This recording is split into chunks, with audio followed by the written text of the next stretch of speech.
Buenos días y bienvenidos al seminario Después de la pandemia, cómo reconstruir de forma inclusiva, dentro del marco de la reunión anual del BID y BID Invest. Invito ahora al señor James Scriven, gerente general de BID Invest, para que les brinde las palabras de apertura. Adelante, señor Scriven. El COVID-19 ha expuesto duramente las desigualdades preexistentes en nuestros países y ha amenazado mucho los avances ya conseguidos, lo que nos pone en una década perdida en la región. Sin embargo, evitar esta pérdida es posible y es por eso y es necesario apostar a un cambio integral. La recuperación debe ser verde e inclusiva. Son dos imperativos urgentes en los que, además del sector privado, tiene un rol de protagonista. En América Latina y el Caribe, la pandemia dejará a 118 millones de mujeres y niñas en la pobreza, una cifra que pone de manifiesto que esta crisis las ha afectado a ellas en mayor proporción. Además, las brechas en el acceso de atención médica y a iguales condiciones de trabajo entre los grupos vulnerables, no solo mujeres, también comunidades indígenas y afrodescendientes, frenan reactivación económica y provocan desequilibrios e ineficiencias sociales. La inclusión es la base para que la región genere verdaderas oportunidades de crecimiento y cohesión social. El cambio climático, por otro lado, es la pandemia eterna y sus impactos en sectores claves de nuestra región, como los agronegocios, el turismo o la infraestructura de transporte, empeoran cada año. Las acciones de adaptación y mitigación del cambio climático son urgentes y necesarias para aumentar la seguridad, la productividad y la resiliencia de nuestros países, también para conseguir una gestión eficiente y duradera de nuestros valiosos recursos naturales. ¿Cómo será el mundo post-pandemia? Esa es una gran pregunta. Durante meses escuchamos a los optimistas decir que de esta saldremos mejor y los pesimistas decir que nada cambiará o solo empeorará. Pero lo que es seguro es que tenemos la oportunidad, la responsabilidad de reconstruir mejor. No es solo una visión optimista, también pragmática. Para generar riqueza y crecimiento será necesario crear más y mejores puestos de trabajo en forma formal. La digitalización, la integración de los mercados y la infraestructura, junto con modelos de negocios que apoyan a las MIPYMES e incorporan políticas de igualdad y acciones por el clima, son las mejores herramientas para conseguirlo. Tras un año de incertidumbre en los que todos hemos tenido que adaptarnos a nuestros retos y modificar el rumbo, hay un camino hacia la reconstrucción que tenemos claro. El sector privado debe ser el motor de la recuperación sostenible de América Latina y el Caribe. Muchísimas gracias.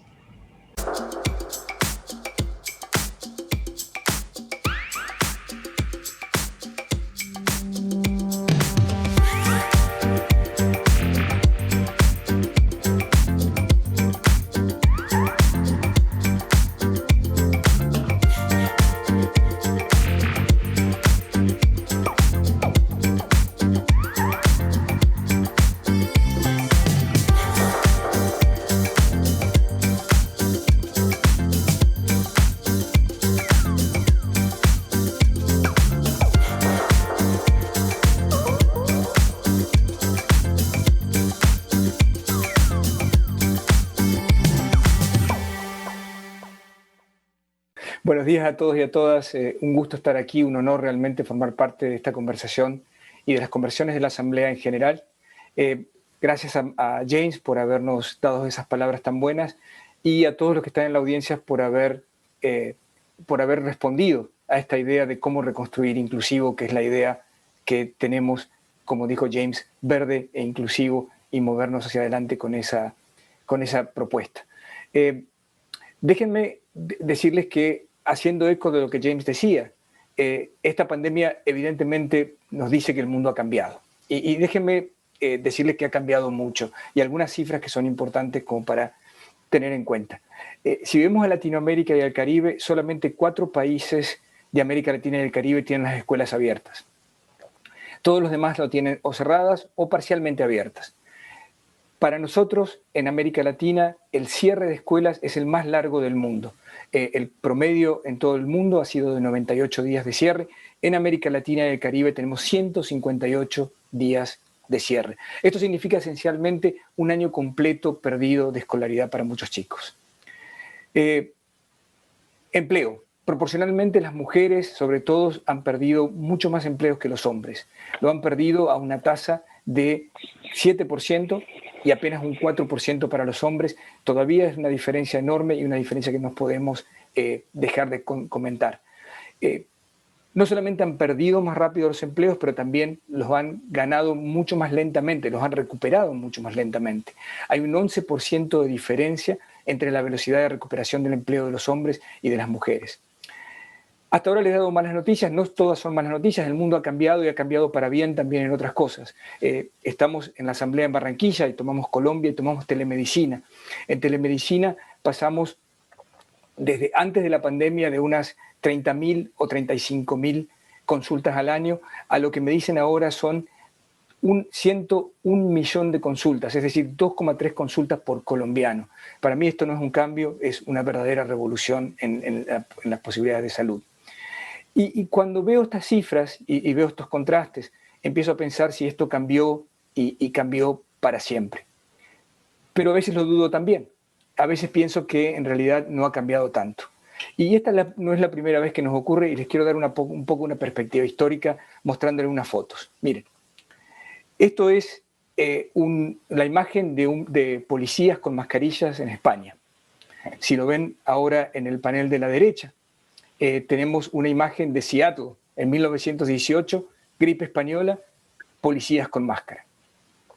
Esta que sigue ahora es una imagen de una clase al aire libre en Holanda el año pasado. A la derecha van a ver una vez más en el panel una foto de la Universidad de Montana en 1917, otra vez una clase al aire libre para evitar el contagio.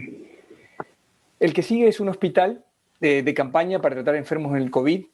Todos los hemos visto alrededor del mundo en 2020, estos hospitales hechos rápidamente para responder al problema. Y en el panel de la derecha lo que van a ver es un hospital de campaña en 1918. Y por último, y aquí también quiero mostrarles esta curva, aquí tenemos la curva de contagios del COVID en Estados Unidos y en Europa. Esta es la del 2020 y a la derecha lo que van a ver entre 1918 y 1919, la pandemia de la gripe española y se fijan las similaridades, entonces quizás nos ha pasado esto.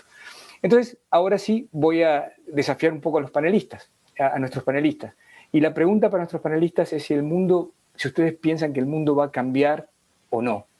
Y dentro de sus campos, y acá vuelvo a responder Cecilia en trabajo, Walter en salud, Juliana, por supuesto, en protección social y Lucía en educación, si ustedes piensan que va a cambiar, ¿qué es lo que va a cambiar? Entonces, voy a empezar por Cecilia, porque hace, y lo noté ayer, 332 días que estamos trabajando remoto, ¿sí? Entonces, definitivamente quiero preguntarte, en el mundo del trabajo, mirando hacia adelante, ¿las cosas van a cambiar? Y si van a cambiar, ¿cómo? Bueno, muchas gracias. Un placer estar compartiendo con ustedes y hablando de estos temas que me parece que son los temas que tenemos que hablar en este momento, porque hemos estado en un 2020 hablando de volver a una normalidad. Quiere decir que nuestros cerebros quieren la certidumbre, quieren volver a una normalidad. Pero tenemos un gran desafío, que es estar en una situación de disconfort, tomar los aprendizajes del 2020 y ese cambio acelerado que vivimos de transformación digital, llevarlo a nuestras organizaciones. Yo me temo que si realmente no nos confrontamos a la disconformidad y al hacer las cosas distintas, vamos a volver a la normalidad que teníamos antes y no vamos a aprovechar todas las ventajas y aprendizajes que hemos tenido. El 2020 fue doloroso, pero realmente nos enfrentó a vivir la teoría en la práctica, a que nuestros cuerpos sintieran lo que era el aislamiento y lo que era vivir la incertidumbre, y a que nuestras organizaciones se transformaron digitalmente en 5 minutos. Planes que podrían haber llevado años se aceleraron a una semana. Entonces, mi miedo es que pase lo que mostraste en las fotos. Yo creo que si realmente no desafiamos a las organizaciones, a los líderes, a aprender de todo lo que sufrimos en el 2020, vamos a volver a lo que ya conocíamos, porque nuestros cerebros quieren volver a la certidumbre, quieren volver a lo conocido.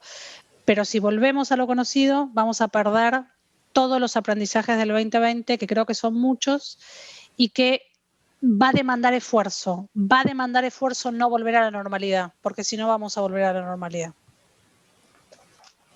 Muchísimas gracias, Juliana. ¿Vamos a volver a la normalidad cuando hablamos de protección social, cuando hablamos de planes para proteger a los más vulnerables? Hola, Marcelo. Pues hola, Juliana.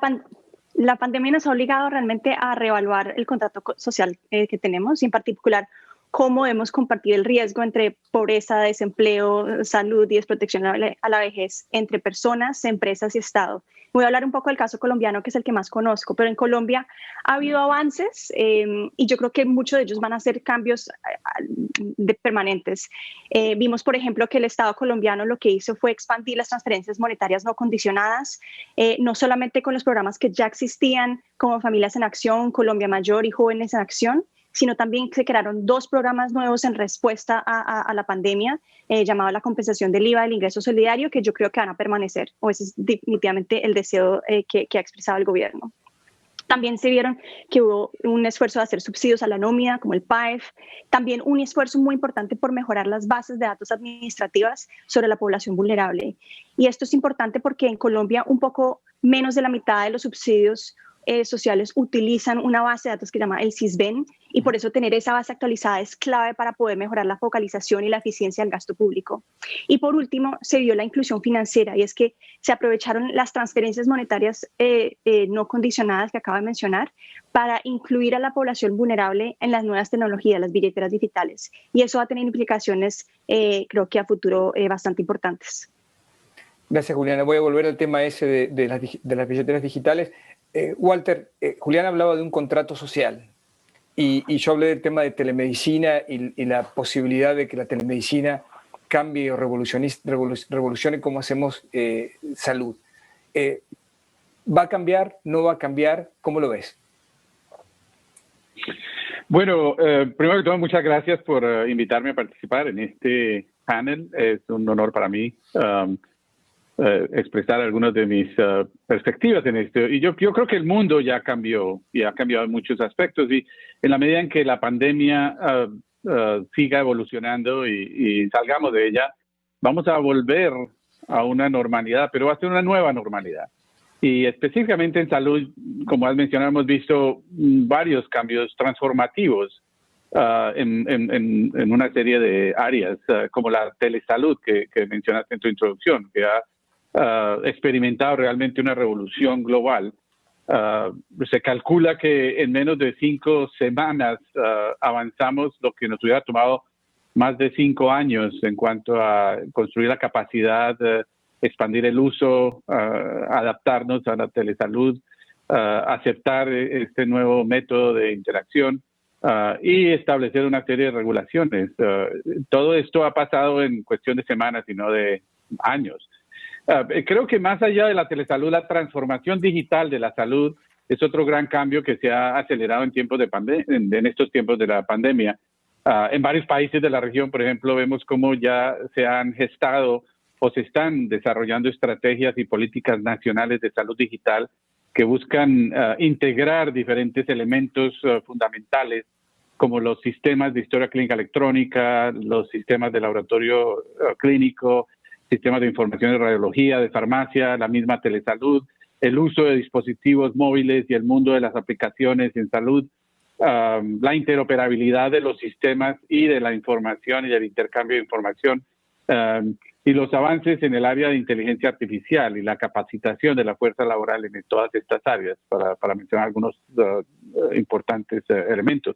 Entonces, realmente ya está empezando a haber una transformación digital.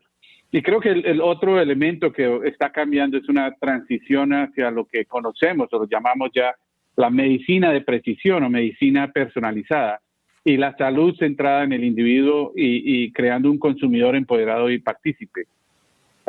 Finalmente, un cambio trascendental que esperamos ver en el futuro es la transición en el sistema de financiamiento de los servicios de salud, moviéndonos del modelo tradicional de pago por unidad de servicio o por volumen a los nuevos modelos de pago por resultados o el llamado value-based care, con un nuevo enfoque de gestión de salud que sea más equitativo, más accesible, más efectivo. Sin embargo, veo también grandes retos, muchos de los cuales ya existían antes de la pandemia y que se han hecho más evidentes y otros que son realmente nuevos que estamos experimentando ahora. Menciono muy rápidamente 4 de ellos. Primero, la necesidad de romper estos silos y corregir esta fragmentación de los sistemas de salud que impiden la continuidad y la coordinación de servicios y el cuidado más integral de un individuo.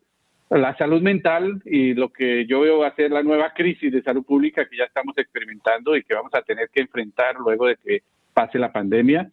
Lo que yo llamo la salud social y la prioridad que tenemos que dar a los diferentes determinantes sociales de salud, como la falta de vivienda, de un hogar estable, acceso a alimentos, transporte, educación, seguridad ambiental, conexiones sociales, todos estos elementos que afectan significativamente el estado de la salud de un individuo y de una comunidad. Y finalmente la obligación que tenemos de modernizar nuestros sistemas de salud pública para asegurarnos de que la infraestructura informática y de recursos va a estar habilitada para enfrentar en forma más efectiva las futuras emergencias globales como la que estamos viviendo. Muchas gracias, Walter.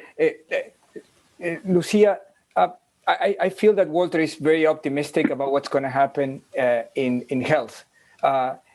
We have a discussion before the panel, and we will work quite a bit in education. So what's your outlook? What's your prediction for the future in education? Hi, Marcelo. Thank you for the invitation to be here. I think we cannot afford to lose this opportunity to change educational systems in Latin America. So we had already a learning crisis in our region. So we have to take this opportunity to redesign really our education, especially public education. But I think it's important to note that technology, for example, was used during the pandemic in a very unequal and inadequate way in many instances. Unequal because millions of students didn't have access to devices, to the internet, and sometimes even to a place to study, to concentrate, to learn.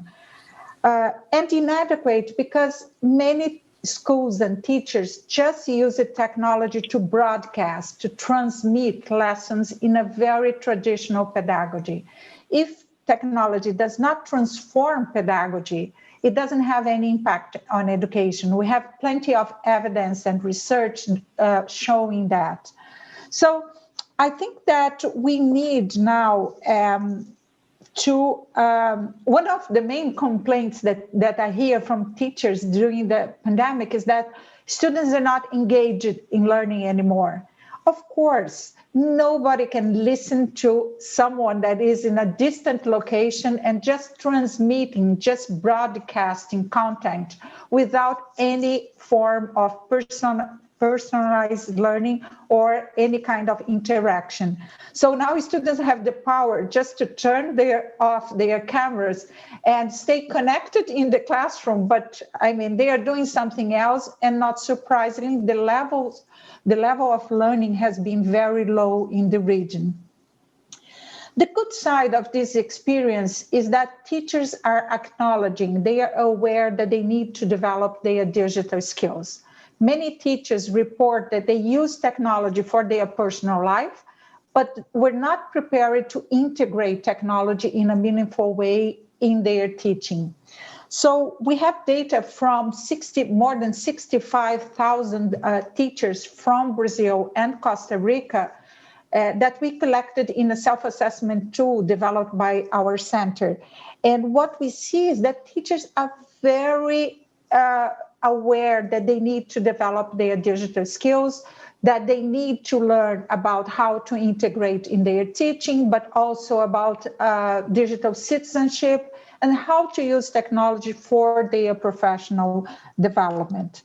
So I think we have to consider that if we think that blended learning could be the best lesson from this pandemic, and it's going to bring technology really to public schools, I think we have to think about investments in infrastructure and teacher competencies. I truly believe that blended learning can be a very effective strategy, not only to personalize learning experiences, but to expand the learning time of students in Latin America. As you know, in Brazil, students are engaged in learning activities less than 3 or 4 hours a day. So we have to expand that time and, of course, enrich with more personalized and engaging learning experiences. So if you ask me, it's going to change? I hope so, because the region cannot afford to lose this opportunity to redesign educational systems to be more inclusive, more relevant, and more innovative, bringing technology really as a lever to promote student learning. Great. Lucia, I want to challenge you there again, okay? And so now I'm going to move you from the future to the present. So let's say that we have the vaccine works, it's already functioning for the majority of the population. If you're talking about policymakers, what should we be the priority list when they reopen schools? What to do first and what to do next?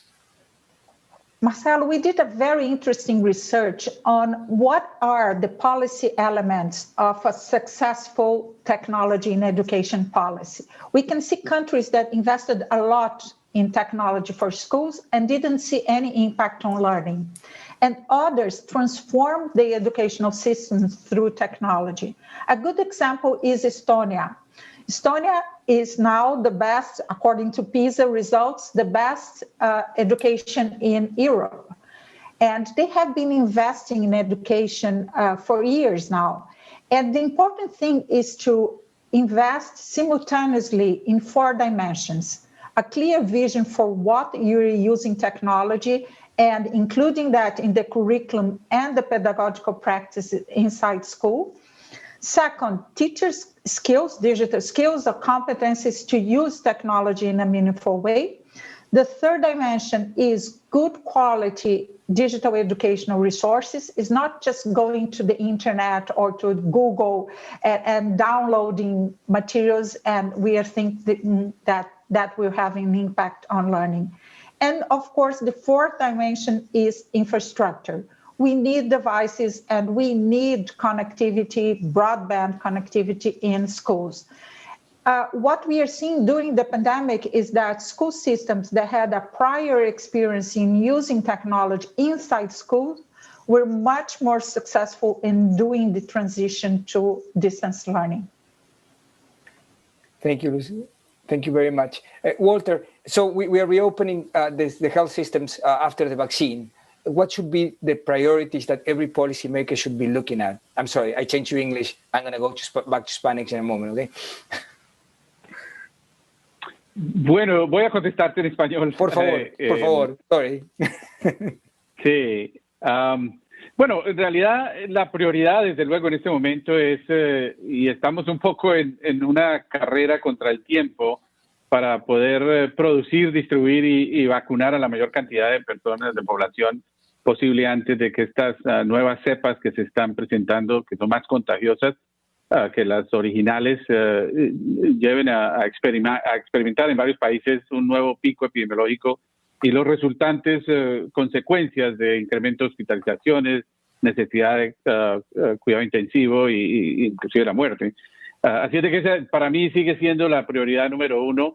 La siguiente prioridad es continuar haciendo el énfasis acerca de los principios fundamentales de protección, el uso de mascarillas, el uso de distanciamiento y el lavado frecuente de manos. Esos 3 elementos nos han ayudado mientras logramos construir esa inmunidad de rebaño que necesitamos a reducir realmente y controlar un poco mejor el despliegue de esta pandemia.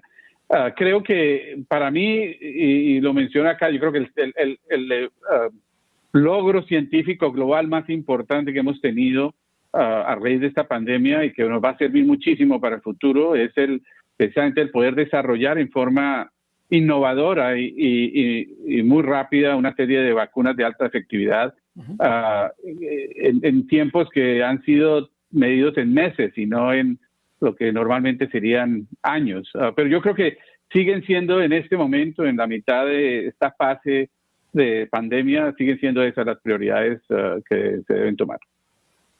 Muchas gracias, Walter. Cecilia, a ver, entonces, muchos de los panelistas hablan de un nuevo contrato social o una nueva forma de organización. Lucía nos decía, no podemos desaprovechar esta oportunidad, vos también decías lo mismo. Entonces, en el mundo del trabajo, sí, en el día después de la apertura, de la vuelta a la normalidad, ¿qué tiene que estar viendo el sector público, el sector privado y la sociedad para poder aprovechar esta oportunidad de la que hablamos? Por un lado, creo que las organizaciones tienen que tener la tecnología, como ya se ha dicho, para permitir la colaboración, no solo en el ambiente físico, sino cuando trabajemos de una manera híbrida. Yo creo que la vacuna lo que nos va a permitir es volver a esto que decíamos, una nueva normalidad, y que para nuestras cabezas la nueva normalidad es volver a la oficina. Y la verdad es que si volvemos a la oficina y no nos hacemos preguntas estratégicas en relación a la flexibilidad, como te decía, vamos a perder todos estos aprendizajes que tuvimos, con lo cual me parece que hoy es un excelente momento para hacernos preguntas en relación a si la tarea puede ser realizada de manera flexible. ¿Cuál es el nivel de flexibilidad que desea la persona? Cuando vos censás y tomás la voz de los empleados, tanto en ambientes públicos como privados, es muy disímil. Los jóvenes quieren volver a un ratio más alto a las organizaciones que los baby boomers y las generaciones X. Eso me llama mucho la atención. Porque básicamente estas generaciones necesitan mucho contacto. Entonces, no podríamos pensar en volver de una manera híbrida para todos por igual. Hay que pensar también qué es lo que desea la persona, porque muchas veces las nuevas generaciones lo que les pasa es que viven solos en ambientes muy chiquitos, sin ninguna comodidad, entonces quieren volver a las oficinas. Pueden ser jóvenes con niños que realmente les sea muy difícil compatibilizar el estar en el mismo ambiente con niños, entonces necesitan volver, pero sobre todo hay un tema de contacto. Entonces las preguntas deberían ser si la tarea puede ser realizada de manera flexible, si la persona tiene deseos y cuál es su nivel de deseos de que su trabajo sea realizado de manera flexible. En promedio te diría que el 50% quiere, hay un 50% que quiere trabajar de la casa y un 50% que quiere trabajar de las oficinas. En promedio estaría yendo a un esquema híbrido. Uh-huh. Y el tercero es si la flexibilidad es sostenible y sustentable para la organización. Porque en definitiva, tanto las organizaciones públicas o privadas tienen objetivos y propósitos. Entonces, hay que entender si el esquema flexible puede ser sostenible en el tiempo. Entonces, si querés, me parece que las 5 preguntas deberían ser ¿quién, qué, cómo, dónde y cuándo se puede diseñar una organización híbrida? Me parece que lo que nos va a plantear que la población esté vacunada es que vamos a tener que volver a un esquema de trabajo o vamos a tener que empezar a trabajar de una manera híbrida. Y la verdad que no lo sabemos hacer, lo tenemos que diseñar. Y ahí aparece también un concepto interesante que es la experiencia de nuestros colaboradores. Cómo generamos esa energía, ese bienestar en nuestros colaboradores que decidan trabajar en nuestras organizaciones con todas las bondades que nos presentó la pandemia en términos de flexibilidad, pero sin perder el contacto, la pertenencia y la cultura de las organizaciones.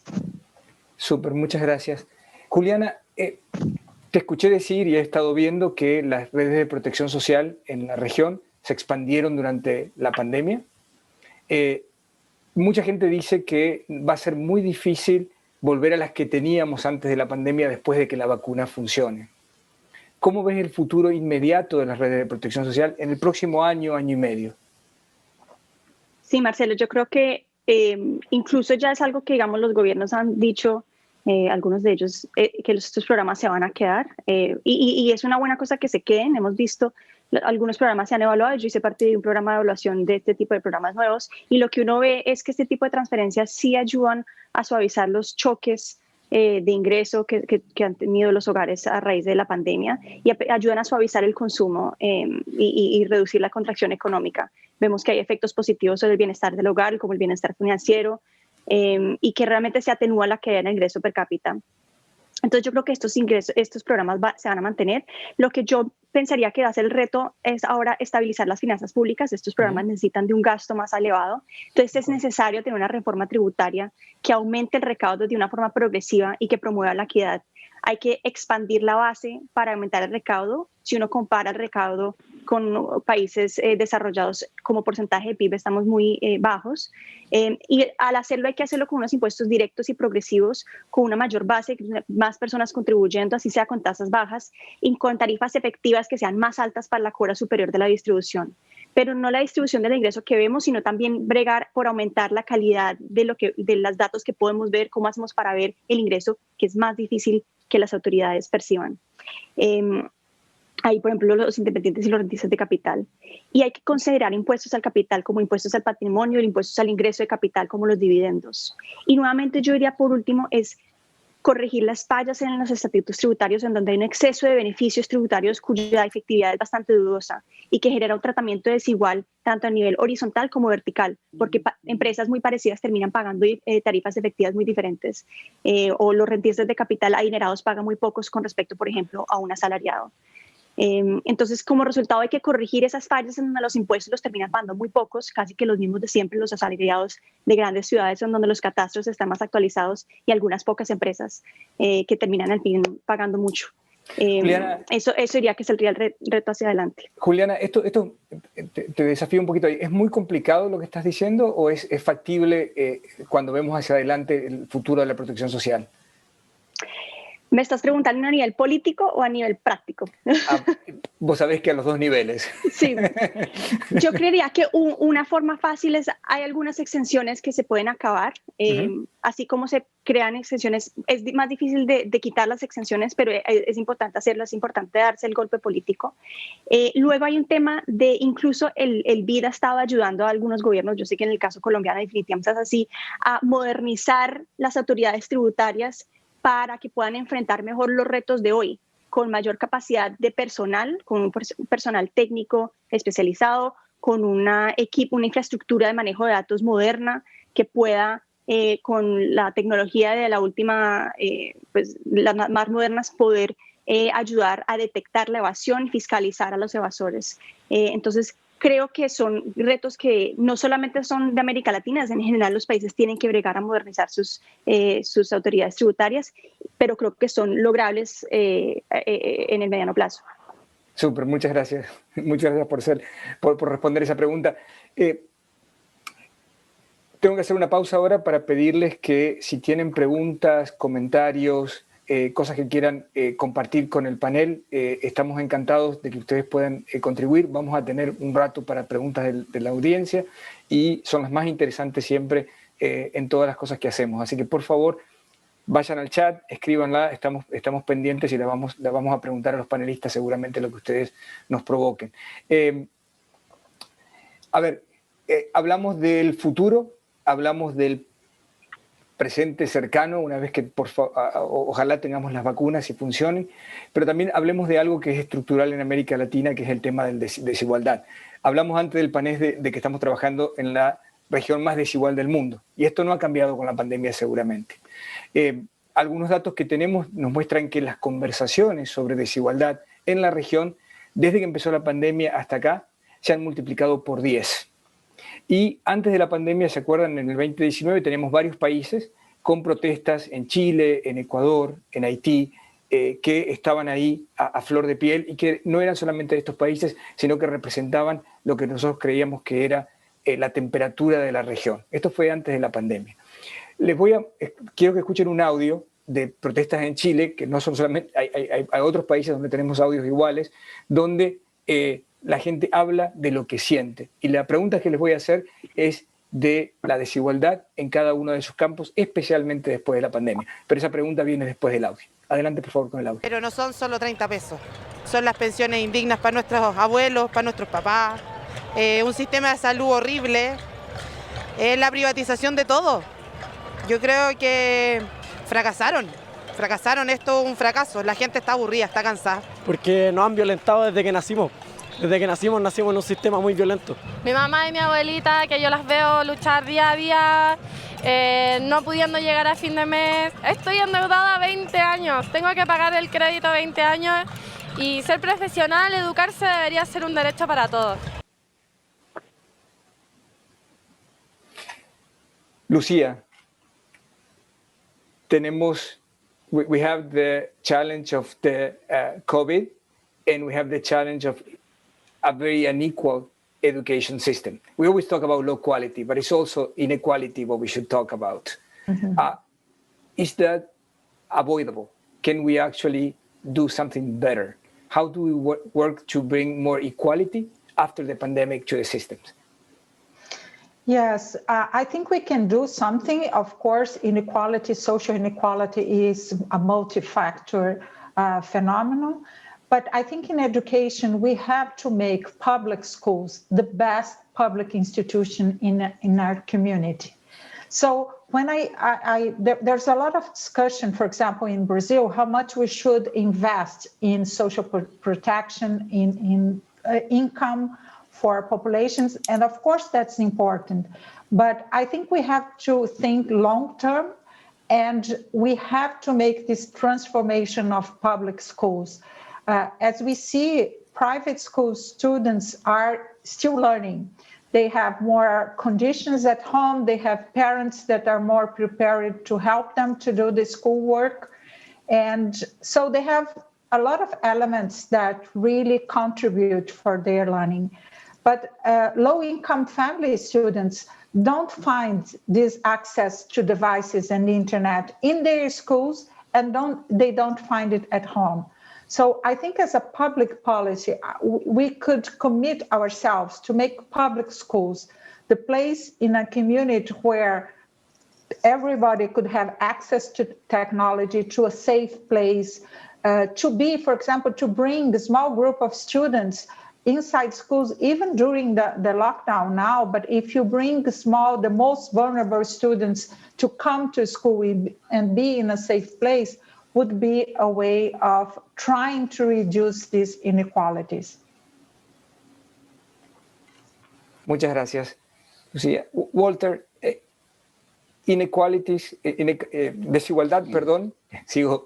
desigualdad en el contexto de las políticas de salud. Y aquí mis colegas en salud siempre me dicen, bueno, miren, aquí hay una cuestión de cómo recuperamos los servicios que se perdieron, ¿sí? ¿Y quiénes fueron los más afectados? ¿Cómo trabajamos en ese área? Sí, bueno, yo creo que la salud, como todos los otros sectores, como Lucía lo menciona, es un área también donde existe mucha desigualdad, medida en diferentes dimensiones, como el acceso a los servicios de salud, la disparidad en la calidad de los servicios, la desigualdad en la distribución de morbilidad y mortalidad en diferentes grupos poblacionales, y los elementos multidimensionales como la desigualdad basado en raza, en etnia, en edad, en género, en ubicación geográfica, en condición económica. Así que realmente es un problema bastante complejo y en buena parte no depende en sí de la oferta de servicios de salud. Realmente tiene que ver con la integración de muchos factores, y ahí viene la importancia del rol fundamental que juegan lo que llamamos los determinantes sociales de salud, que los habíamos dejado siempre muy atrás y que hoy por hoy se vuelven el centro de atención realmente para cambiar este paradigma de atención de servicios y de disparidad en los servicios y calidad y el acceso a los mismos. Lo otro que existe mucho es la falta de una política concertada acerca de la equidad. Por ejemplo, para dar concretas soluciones, una posible solución sería que a nivel de gobierno y de política nacional se estableciera una secretaría o un ministerio al más alto nivel, por ejemplo, un alto comisionado para la equidad, con autoridad y autonomía para poder definir políticas y programas intersectoriales que promuevan la equidad a todo nivel.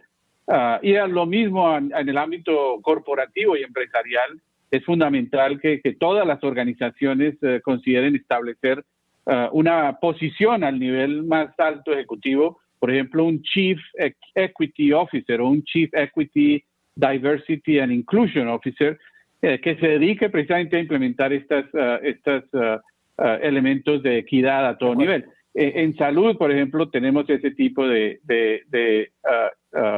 individuos, de personas que ya están estableciendo programas dentro de las organizaciones de salud para eliminar las barreras que están creando toda esta inequidad. Pero desde luego el elemento más crítico es poder no solo manejar la parte de salud como la parte clínica y los elementos médicos, sino todos estos determinantes sociales de salud que afectan la equidad.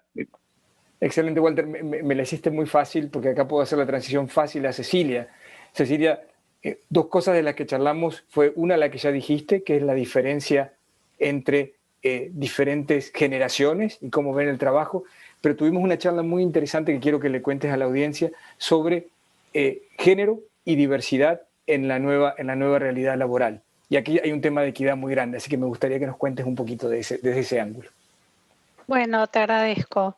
La verdad es que cuando uno mira por qué los temas no se mueven en las organizaciones, creo que claramente por un tema cultural.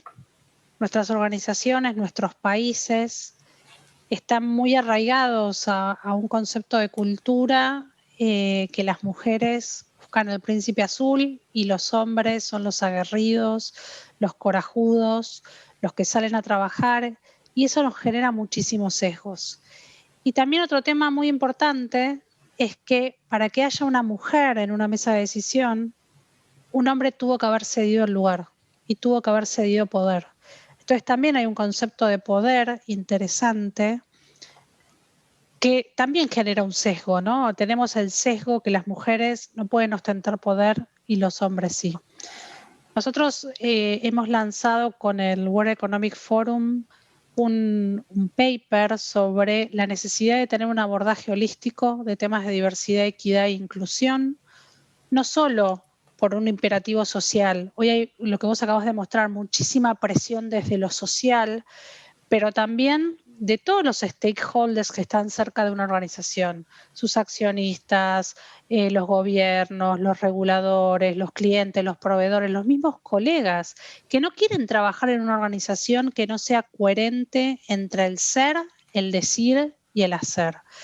Entonces, cuando uno ve nuestras organizaciones, tanto públicas como privadas, en la región, se encuentra, como vos decías, inequidades y desigualdades, no solo por género, sino también por nivel socioeconómico, por generación, por religión, por etnia. Tenemos muchísimas, ¿no?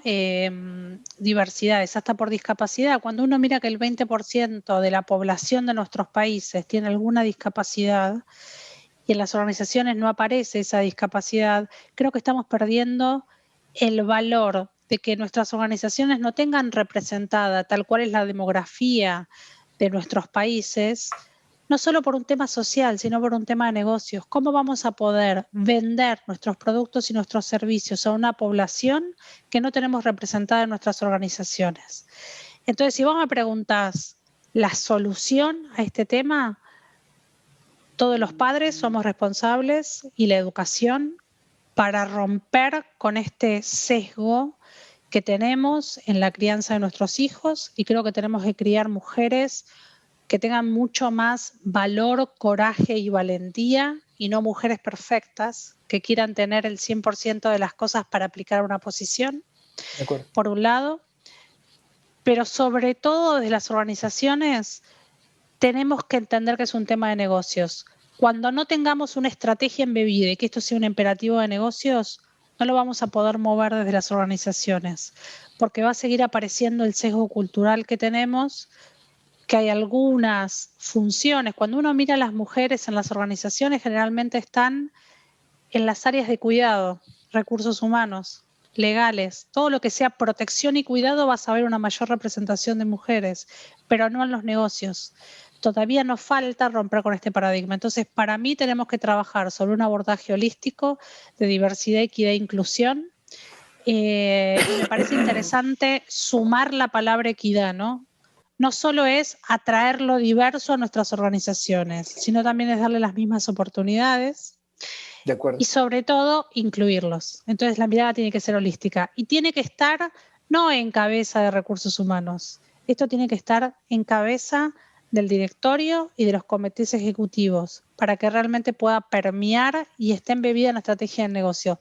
Tiene que estar embebida en la estrategia de negocio para que podamos mover la aguja en este tema. Súper, gracias Cecilia. Déjenme ahora hacerles la última pregunta porque hay un montón de preguntas del panel, de la audiencia y quiero aprovecharlas a todas, las tengo aquí anotadas. Pero les voy a hacer una pregunta ahora más personal. Entonces digamos que es el marzo 2022, suponemos que se despiertan y están tomando su primer café del día y leyendo el periódico. En el periódico, ¿cuál es el headline en sus sectores que les gustaría leer? Juliana, ¿te animás a decirnos el headline? Sí, no sé muy bien el headline, pero tengo la idea. Dale. Que me gustaría después lo editamos, ¿ok?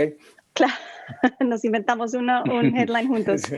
Pero, o sea, la pandemia, como acabamos de discutir ampliamente, nos obligó a reconocer que existían ya desigualdades que simplemente se volvieron más exacerbadas con la pandemia y nos obliga a pensar en cómo vamos a tener un contrato social más solidario. Entonces me gustaría leer que hemos llegado a tener una sociedad en donde prima la solidaridad y tenemos justicia tributaria, fiscal, en donde las grandes corporaciones y los individuos más adinerados pagan impuestos más justos para tener un Estado que es más solidario con los vulnerables. Y eso requiere no solo una coordinación nacional, sino una coordinación internacional. Nuevo contrato social más solidario, lo voy a poner aquí, después lo editamos un poquito mejor. ¿Qué te parece? Perfecto, me parece. Buenísimo. Lucía, what's your headline? My headline is Blended Learning has proved effective in improving learning for all Latin American students. Okay. What do you mean by blended learning? Integrating technology and getting the best of technology and the best of in-classroom activities to promote more personalized and more relevant learning to students. Love it. Thank you very much. Walter, tu headline. Bueno, yo me voy a ubicar en un día específico, marzo 11 del 2022. ¿Por qué? Y el headline, pues ya te digo en un minuto, el headline mío va a ser: la OMS declara oficialmente el fin de la pandemia. Y exactamente 2 años atrás fue cuando la OMS, el marzo 11 del 2020, oficialmente declaró la existencia de una pandemia. Así que para mí ese sería el headline que pudiéramos, y ojalá sea antes, desde luego, pero que pudiéramos declarar oficialmente el fin de la pandemia. Y otros subheadlines que incluirían: vacunación en el mundo alcanza el 80%, la salud mental y la salud social, la nueva prioridad global. Te vamos a contratar para el periódico definitivamente. Gracias. Gracias, Walter. Cecilia, tu headline. Bueno, 8 de marzo 2022. En Latinoamérica no existe brecha ni de representación ni de pagos entre hombres y mujeres. Qué oportunidad, ¿no, Cecilia? Total. Súper, les agradezco los headlines, los voy a guardar y en 1 año o 2 años vamos a hablar de estos temas, pero me encanta la idea del nuevo contrato social de una educación nueva con Blended Learning. Por supuesto, Walter, todos estamos muy pendientes de que se acabe la pandemia y de las vacunas y del 80% ese de vacunación, y la brecha de género y la brecha sobre todo de participación de la mujer en el mercado laboral. Ojalá los hombres podamos hacer algo también, Cecilia, para cambiar roles y la cultura de la que hablábamos más temprano. Vamos a las preguntas ahora, como les prometí. Voy a poner on the spot primero, déjenme abrir las preguntas acá que las tengo. Voy a poner on the spot primero a Juliana, creo. Esto si mi teléfono funciona. Y funciona, entonces, Juliana, de Patricia.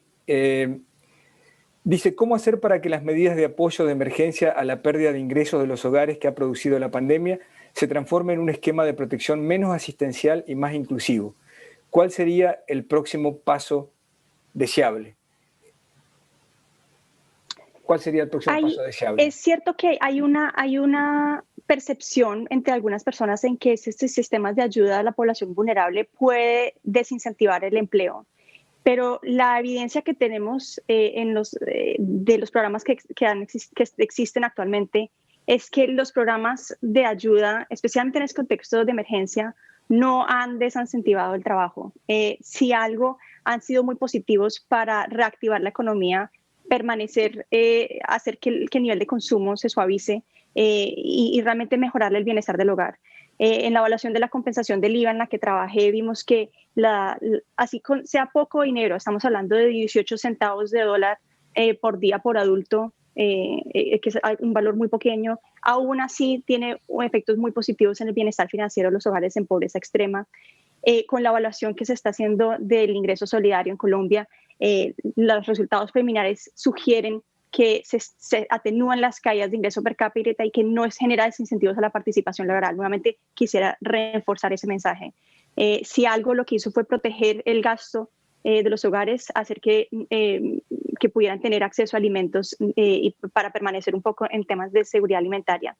Y si algo, estos programas justamente ayudan a quienes perdieron su empleo a raíz de la pandemia, los más vulnerables. Entonces, creo que es muy importante enfatizar que los programas que estamos viendo con la evidencia disponible no sugieren que sean programas asistencialistas en donde se desincentive el empleo de los beneficiarios. Juliana, ¿tenemos que esperar más evidencia sobre estos programas en el futuro? ¿Estás al tanto de más evidencia siendo elaborada sobre estos programas? Claro que sí. Yo sé, en el caso colombiano, el programa de ingreso solidario está siendo evaluado incluso por personas del Banco Interamericano de Desarrollo del BID. Y entiendo que los resultados se van a ver muy próximamente en los próximos meses. No fue a propósito de la pregunta. Están discutiendo. No fue a propósito de la pregunta. No fue a propósito de la pregunta.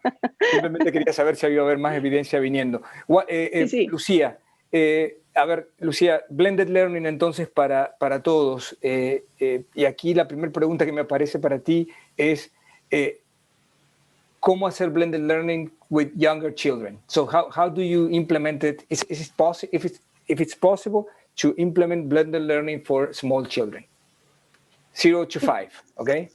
Okay, it is possible, but it's not desirable. Okay.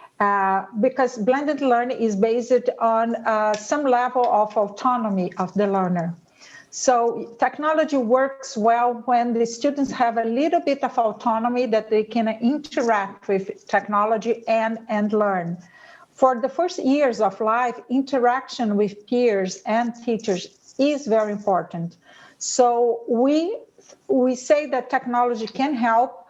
We are trying to develop a curriculum for technology and computing since preschool in Brazil. We have developed. But it's more like skills, computing skills, ways of thinking than really interacting directly with technology. So it's not that we are substituting teachers and schools, because it seems paradoxical, but the pandemic has really shed light on how important schools are for social protection of children, for quality time of interaction with other peers and teachers. So technology, I think, could help us to continue education. So for educational continuity, technology was very important.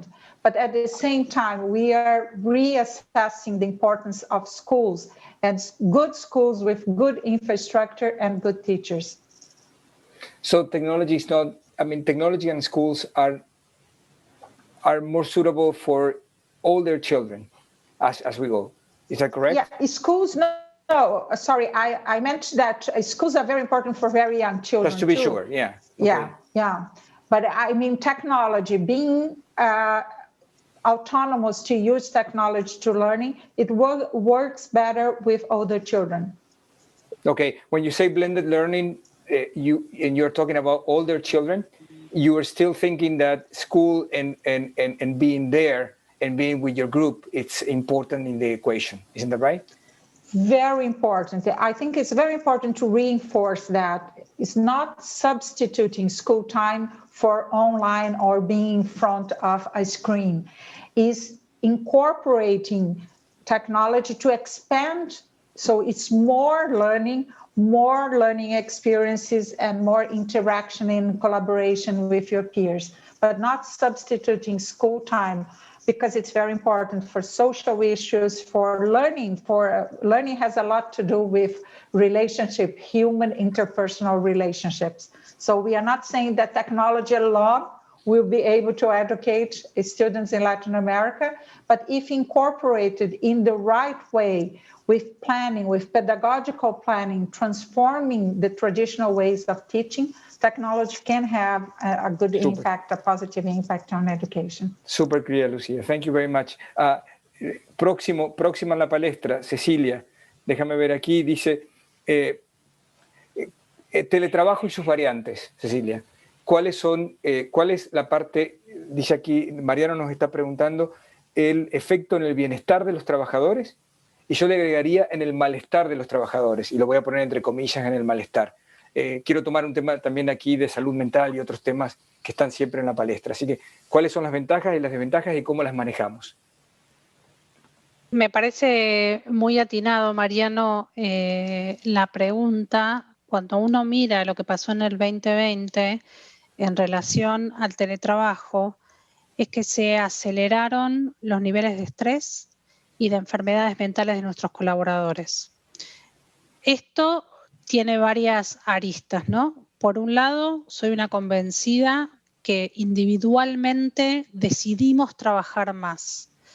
¿Por qué? Porque el trabajo nos daba certidumbre y nuestros cerebros necesitaban certidumbres.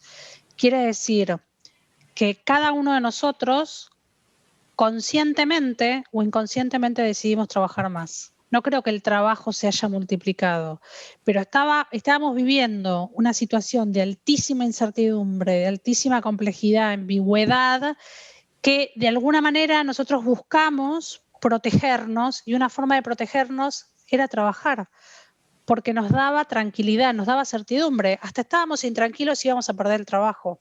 Con lo cual, yo no le pondría la causa al estrés al teletrabajo, le pondría la causa de los niveles de estrés y de enfermedades mentales que hemos visto a que nuestros cuerpos sintieron lo que era la incertidumbre.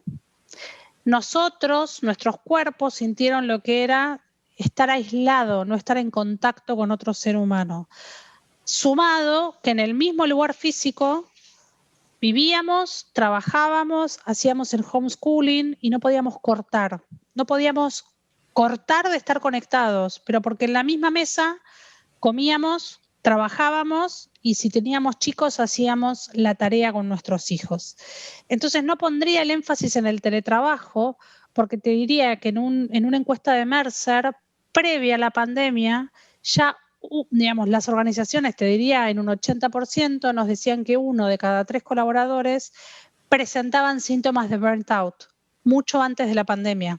Quiere decir que yo no le pondría la causa al teletrabajo. Sí, lo que nos enfrentó al teletrabajo es darnos cuenta que no tenemos los líderes que necesitamos, líderes que escuchan, líderes empáticos, líderes que puedan entender que las tareas no se hacen en el momento que ellos quieren que se haga, sino en el momento en que se puede o que haya un momento para que se pueda realizar, porque la otra persona tal vez está llevando a sus hijos al colegio o está conectándolos al Zoom o simplemente está cocinando o haciendo las compras, porque Cecilia, se nos ¿qué has complejizó la vida. Perdón por interrumpirte. He leído muchos headlines sobre compañías y organizaciones moviéndose a un tiempo sin tecnología o sin conectividad, donde hay un contrato entre la gente que trabaja en la organización para que en ese momento no haya la necesidad de conexión ni la espera de una respuesta a un WhatsApp o a un email.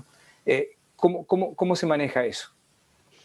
Mira, específicamente ahora te hablo de Argentina, que se está presentando la ley de teletrabajo y justamente exige que haya momentos de desconexión.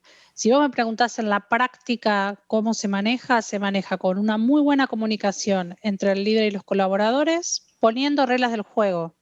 Y, por ejemplo, diciendo, mira, a mí me conviene trabajar de 10 de la noche en adelante porque quiero cortar temprano, quiero estar con mi hija, quiero cenar con mi familia, quiero ayudarla a hacer la tarea y después me puedo llegar a conectar, pero que yo me conecte a las 10 de la noche no significa que estoy esperando a que vos me respondas a las 11 de la noche. Con lo cual, ¿cómo se maneja? Con una muy buena comunicación, con reglas del juego claras y teniendo siempre esta posibilidad de preguntarle al otro si lo puede hacer, en qué momento lo puedo hacer. Con lo cual, para mí, digamos que la regla del juego es una muy buena comunicación y teniendo empatía con lo que le pasa al otro.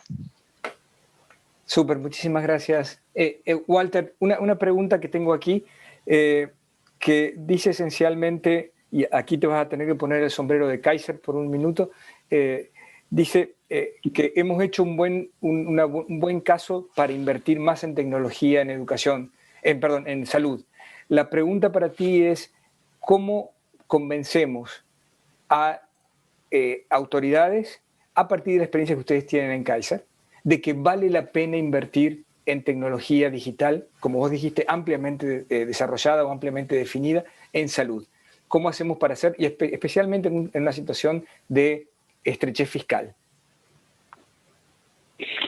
Bueno, esa es una pregunta que todo el tiempo estamos tratando de responder. Y en realidad hay varios elementos que vale la pena considerar. Número uno, no todo lo que implique mejoría de, digamos, de calidad o de eficiencia significa más costo. En muchos casos es todo lo contrario.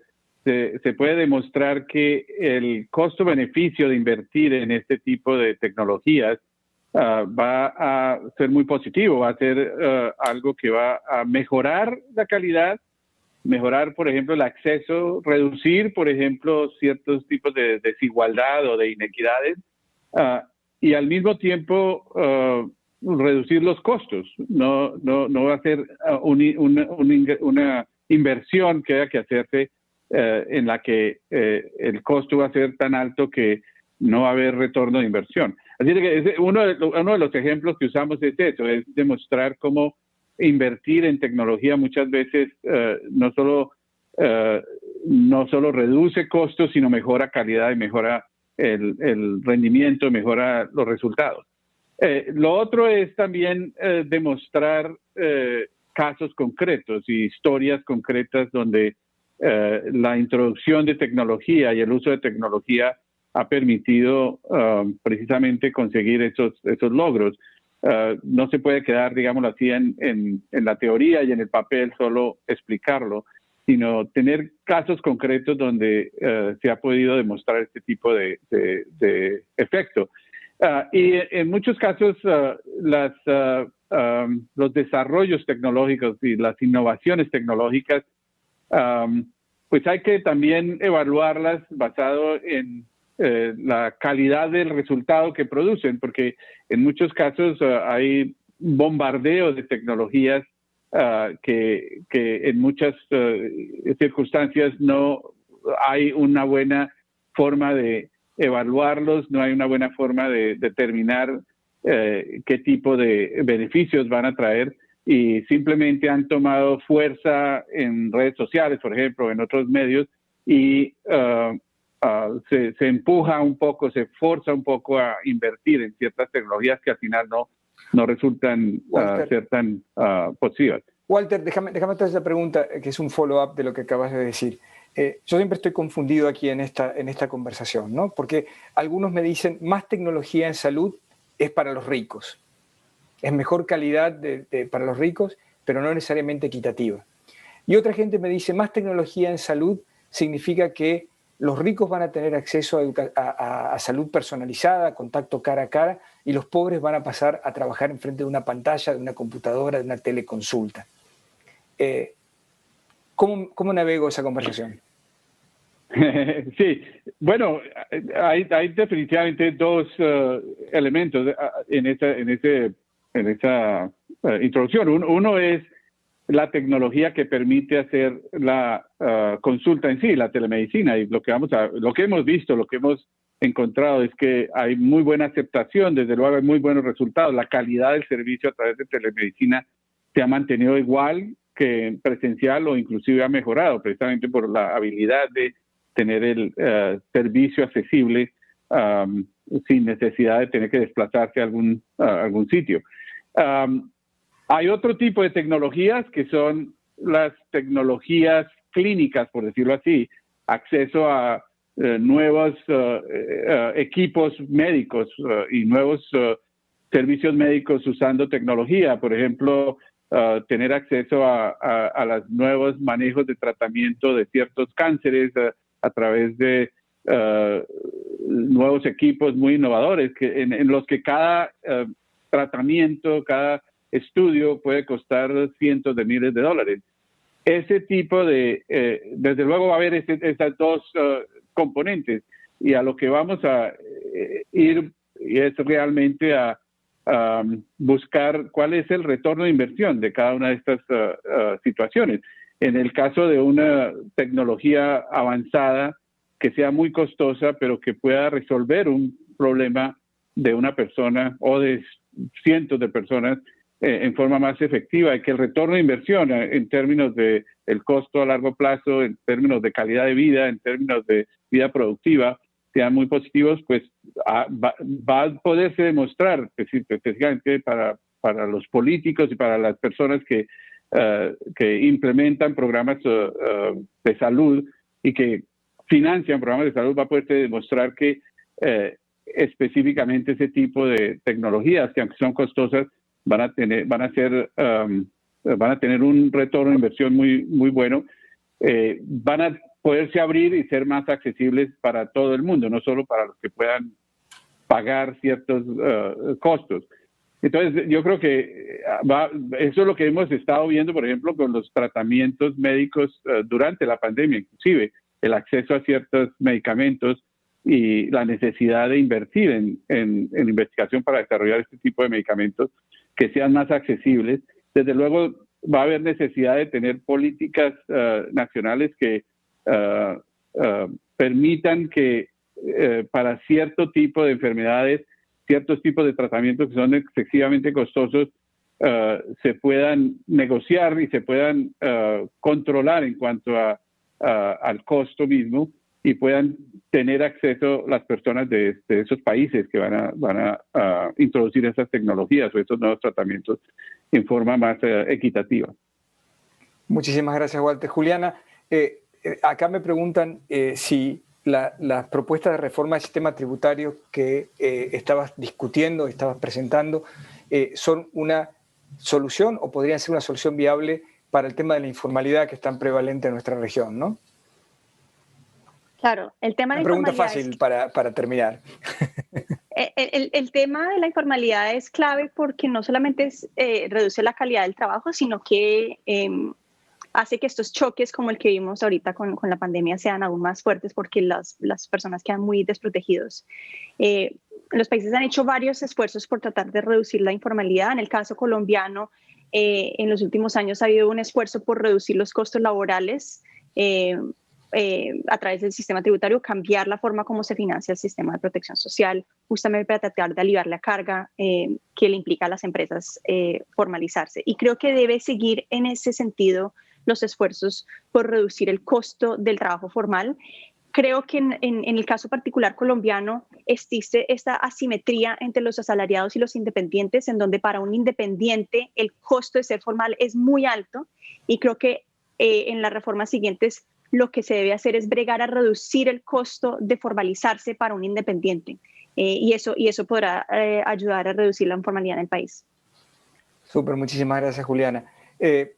Lucía, Cecilia, una pregunta para ustedes dos que viene aquí, y la pregunta es esencialmente cómo juntamos mejor con la tecnología el mundo del trabajo y el mundo de la educación. Es una pregunta muy fácil para hacer en el minuto y medio que nos quedan, pero si pueden darnos el headline de cuál sería la mejor manera de merge, como dice la pregunta aquí, la educación y el trabajo en este mundo post-pandemia.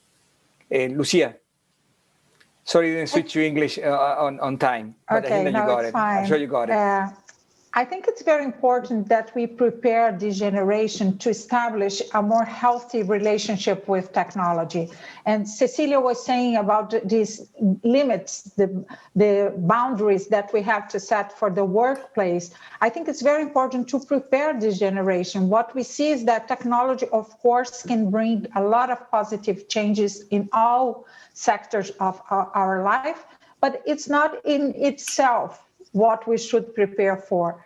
So I think it's very important to incorporate themes related to technology in our curriculums, and including these personal attitudes and personal boundaries that you have to set when using technology. Together with artificial intelligence in education, we are going to have a lot of ethical questions about when to use technology and when not to use technology. So I think it's very important that if we are in the business to prepare the new generation, the future generation of our region, we have to be able to prepare them to interact in a very healthy and productive way with technology. Muchísimas gracias, Lucía. Cecilia, entonces, si tomamos lo de Lucía y preparamos a esta generación, ¿tenemos un mejor landing en el mercado laboral? Absolutamente. Yo creo que la tecnología reduce brechas, optimiza, nos permite tomar mejores decisiones, pero acá me gustaría revalorizar a la persona.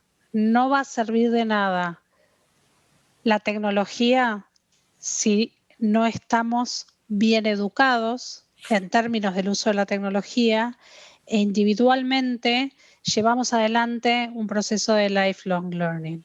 Porque como vamos a vivir más, tenemos que estar continuamente abiertos a conocer, a entrenarnos y a aprender cosas nuevas.